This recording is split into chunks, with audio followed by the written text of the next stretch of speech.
Hello everyone, good morning दोस्तों। आज 30 दिसंबर है।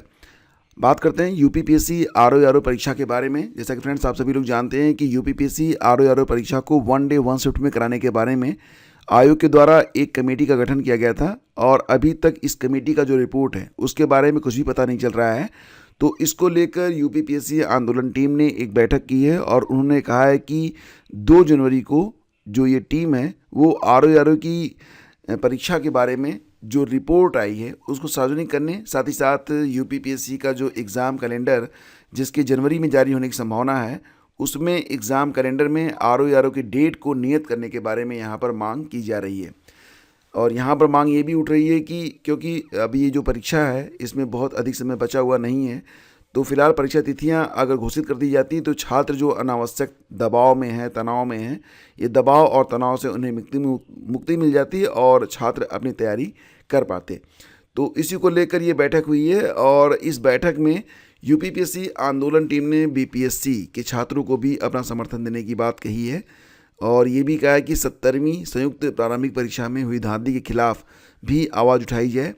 छात्रों द्वारा विरोध जताए जाने पर निहत्थे छात्रों पर लाठीचार्ज की घटना की कड़ी निंदा करते हुए यूपीपीएससी आंदोलन टीम के छात्रों ने संकल्प लिया कि वो बिहार के छात्रों के साथ कंधा मिलाकर वे उनकी मांगों को लेकर संघर्ष करेंगे। जैसा कि आज के अखबारों में भी आप यहाँ पर देख सकते हैं कि बीपीएससी अभ्यर्थियों पर पटना में फिर लाठीचार्ज, 12 प्रदर्शनकारी हिरासत में, 700 से अधिक पर केस।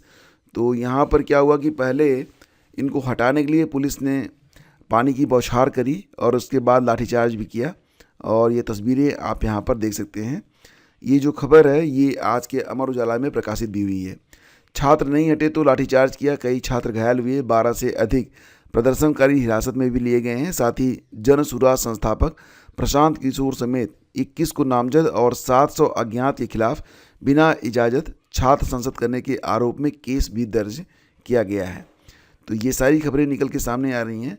फिलहाल फ्रेंड्स अगर हम बात करें आरओ परीक्षा के बारे में तो आप लोग इसकी तैयारी प्रॉपर तरीके से स्टार्ट कर दीजिए, क्योंकि समय जो है ना जितना भी हो वो आरओ के लिए कमी पड़ता है। सीटें एक तो कम रहती हैं, ऊपर से इस बार आवेदकों की संख्या बहुत ज़्यादा है, लगभग 11 लाख के आसपास आवेदन है।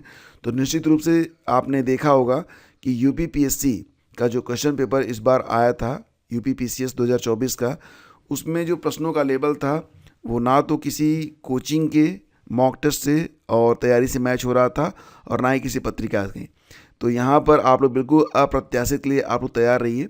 और जिन लोगों ने अभी तक यूपीपीसीएस 2024 का क्वेश्चन पेपर नहीं देखा है उन लोगों से कहना चाहूँगा कि क्वेश्चन पेपर ज़रूर देख लें। और अगर आप उसका हल देखना चाहते हैं तो आप स्टडी विद ज्ञान प्रकाश, ये आपका चैनल जिस पर आप इस न्यूज़ को देख रहे हैं, इसको अगर आपने अभी तक सब्सक्राइब नहीं किया है तो अभी इसको सब्सक्राइब कर लें। और देखो यहाँ पर ना आपको असिस्टेंट प्रोफेसर जो कि परीक्षा आपकी 16-17 फरवरी को होगी के लिए यहाँ पर जीएस का जो मॉडल पेपर है तो ये तैयारी अब स्टार्ट करवा दी गई है। इसका जो पार्ट 1 है अपलोड कर दिया गया है। तो जो बच्चे यहाँ पर जुड़े हुए हैं असिस्टेंट प्रोफेसर परीक्षा से वो लोग अब नियमित रूप से अपना जो मॉडल पेपर है उसको लगाएं ताकि आपको पता चल सके कि किस प्रकार के प्रश्न आपको एग्ज़ाम में फेस करने को मिलेंगे। और यहाँ पर बिल्कुल आपके सिलेबस के मुताबिक ही प्रश्नों को सेट किया गया है, रखा गया है। तो तैयारी अब आप यहाँ से स्टार्ट कर सकते हैं, शुरू कर सकते हैं। साथ ही साथ ये भी कहना चाहूँगा कि जो भी लोग अभी तैयारी कर रहे हैं बाकी परीक्षाओं की, जैसे कि आप अगर आरओ की तैयारी कर रहे हैं तो आप ये वाला पेपर पीसीएस 2024 का जो क्वेश्चन पेपर है इसको भी वाच कर लीजिएगा। इसका भी लिंक मैं आपको डिस्क्रिप्शन में डाल दूंगा, ठीक है। और रही बात ये कि थियरी की क्लासेस, तो उसके लिए ये आपका एक चैनल है ओनली जीएस मास्टर क्लास, इस पर भी आपकी जो क्लासेज हैं ये स्टार्ट कर दी गई हैं, चाहें तो आप सब्सक्राइब कर सकते हैं। फ्रेंड्स आगे बढ़ते हैं, बात करेंगे बिना मान्यता आदेश के बढ़ा ली सीटें, जांच शुरू। तो बीएड की 300 और डीएलएड की 100 और एमएड की 50 सीटें मनमाने ढंग से बढ़ाई।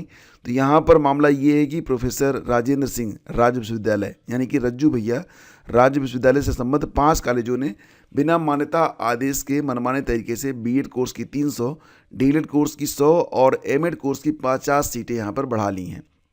शिकायत मिलने पर राज्य विश्वविद्यालय के रजिस्ट्रार ने जब एआरसी यानी कि national regional committee, national council for teacher education NCT से पत्र लिखकर उन्होंने इसके बारे में बात की। तो इसके बाद पता चला, जब एनसीटी की ओर से रिप्लाई आया तो मालूम हुआ कि 5 ऐसे स्कूल हैं, कॉलेज हैं जिन्होंने बिना किसी अनुमोदन के ही अपनी सीटें बढ़ा ली हैं। इनके नाम एक बार जान लीजिए आप लोग, ज़रूरी है। और यहाँ पर देखेंगे तो स्पष्ट किया गया है कि केपी उच्च शिक्षा संस्थान झलवा प्रयागराज, नाम याद रखिएगा। दूसरा है नंद किशोर सिंह डिग्री कॉलेज धनुहा चौका नैनी प्रयागराज व डिग्री कॉलेज उपरदहा बरौद हंडिया प्रयागराज में बीएड की 100 सीटें यानी कि 2 यूनिट बढ़ाए जाने के लिए एनआरसी एनसीटी की ओर से कोई मान्यता आदेश जारी नहीं किया गया है। इसी प्रकार से नंद किशोर सिंह डिग्री कॉलेज धनुआ में डीएलएड की 100 सीटें बढ़ा दी गई हैं और इसके लिए भी कोई मान्यता आदेश जारी नहीं किया गया था। डिग्री कॉलेज उपरदहा बरौद हंडिया प्रयागराज में एमएड की 50 सीटें 1 यूनिट के लिए एनआरसी एनसीटी ने मान्यता आदेश जारी नहीं किया है। तो इनका 3 कॉलेज ऐसे हैं जिन्होंने अपने यहाँ कुल मिला के देखा जाए तो 300 बीएड की, डीएलएड की 100 और एमएड की 50 सीटें जो हैं बढ़ा ली हैं। अब यहाँ पर एनआरसी एनसीटी ने रजिस्ट्रार विश्वविद्यालय को भेजे पत्र में सिफारिश की है कि इन संस्थानों के खिलाफ विधिक कार्रवाई होनी चाहिए और साथ ही साथ ये भी आग्रह किया कि छात्र छात्राओं को संबंधित पाठ्यक्रम में प्रवेश के लिए ये संस्थान आवंटित न किए जाएं। तो ये तैयारियां यहाँ पर की जा रही हैं। तो फिलहाल फ्रेंड्स, आज के न्यूज़पेपर में कोई ख़ास खबर है नहीं, क्योंकि आपको पता ही है कि साल का ये अंत है और अब जो है धीरे धीरे सब कुछ नए साल में ही शिफ्ट होगा। और आज क्योंकि 30 दिसंबर है, कल 31 है, फिर 1 जनवरी है, तो 2-3 दिन इस प्रकार की जो एक्टिविटी है या कोई नई खबर खास आपको मिलेगी नहीं, ठीक है। लेकिन फिर भी जो कुछ भी अपडेट रहेगी उसको हम अपने टेलीग्राम चैनल, अगर आपने अभी तक हमारा जो टेलीग्राम चैनल है उसको ज्वाइन नहीं किया है तो इसका लिंक मैं आपको डिस्क्रिप्शन में दे रहा हूँ, इसको आप लोग ज्वाइन कर लीजिए। यहाँ पर आपको खबरें जो हैं वो मिलती रहेंगी। शेष अगले वीडियो में आज्ञा दीजिए। नमस्कार, जय हिंद।